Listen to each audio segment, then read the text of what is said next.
ಈಗ ಕೋಳಿಗಳು ಮೊಟ್ಟೆ ಇಕ್ಕಿರ್ತವೆ. ಕೋಳಿಗಳು ಮೊಟ್ಟೆ ಇಕ್ಕಿ ಬಿಟ್ಟಾದ್ಮೇಲೆ ಅಂದರೆ ಕಾವು ಕೂತ್ಕೊಂಡು 2ನೇ ದಿನಕ್ಕೋ 3ನೇ ದಿನಕ್ಕೋ ಎಷ್ಟು ದಿನಕ್ಕೆ ಮೊಟ್ಟೆ ಇಕ್ಕಬೇಕು, ಮೊಟ್ಟೆ ಕಾವು ಕುಣಿಸ್ಬೇಕು, ಕಾವಿಗೆ ಯಾವಾಗ ಕುಣಿಸಿದ್ರೆ ಸರಿ ಬ್ರೋ ಹೆಂಗೆ ಏನು ಅಂತ ತುಂಬ ಜನ ಕೇಳ್ತಾನೆ ಇದ್ರೆ ಅದಕ್ಕೋಸ್ಕರ ವಿಡಿಯೋ ಅಷ್ಟೇ ಕಂಪ್ಲೀಟಾಗಿ ವಿಡಿಯೋ ನೋಡ್ಕೊಬಿಟ್ರಪ್ಪ. ಫಸ್ಟ್ ಆಫ್ ಆಲ್ ಏನಪ್ಪ ಅಂತಂದರೆ ಮೊಟ್ಟೆಗಳು ಇಕ್ಕುವಂತ ಅಂತಂದರೆ ಫಸ್ಟ್ನೇ ಸಲ ಮೊಟ್ಟೆ ಇಕ್ಕುವಂಥ ಕೋಳಿಗಳನ್ನ ಯಾವುದೇ ಕಾರಣಕ್ಕೂ ಕಾವು ಕುಣಿಸ್ಕೊಬಿಡಿ.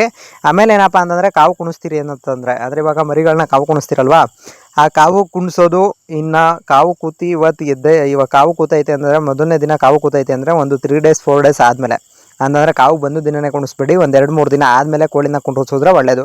ಯಾಕಪ್ಪ ಅಂತಂದರೆ ಅದಕ್ಕೆ ಮೊಟ್ಟೆ ಮೇಲೆಲ್ಲ ಆಸೆ ಜಾಸ್ತಿ ಇರುತ್ತೆ, ಮತ್ತು ಮೊಟ್ಟೆಗಳನ್ನ ಎಳ್ಕೊಳ್ಳೋ ಸ್ವಭಾವ, ಮತ್ತು ಮೊಟ್ಟೆಗಳು ಕುಣಿಸಿದ್ರೆ ಮರಿ ಮಾಡೋ ಸ್ವಭಾವ ತುಂಬ ಇರುತ್ತೆ. ಅಂತಂದರೆ ಈ ಟೈಮ್ಗೆ ಏನಪ್ಪ ಅಂತಂದರೆ ಬೇಸಿಗೆಗಾಲದಲ್ಲಿ 12 ಮರಿ ಕುಣಿಸಿ ಸಾಕು ಅಚ್ಚುಕಟ್ಟಾಗಿ. 12ನೇ ಮರಿ ಮಾಡಲಿ, 12 ಮರಿ ಮೇಲೆ ಯಾವುದೇ ಕಾರಣಕ್ಕೂ ಜಾಸ್ತಿ ಕುಣ್ಸೋಕೆ ಹೋಗ್ಬಿಡಿ. 12 ಮರಿ ಕುಣಿಸಿದ್ರೆ ಅಚ್ಚುಕಟ್ಟಾಗಿ ಮರಿ ಮಾಡ್ತಾ, 12 ಮೇಲ್ಗಡೆ ಕುಣಿಸಿದ್ರೆ ಒಂದು ಸ್ವಲ್ಪ ಡೌಟ್ ಇರುತ್ತೆ.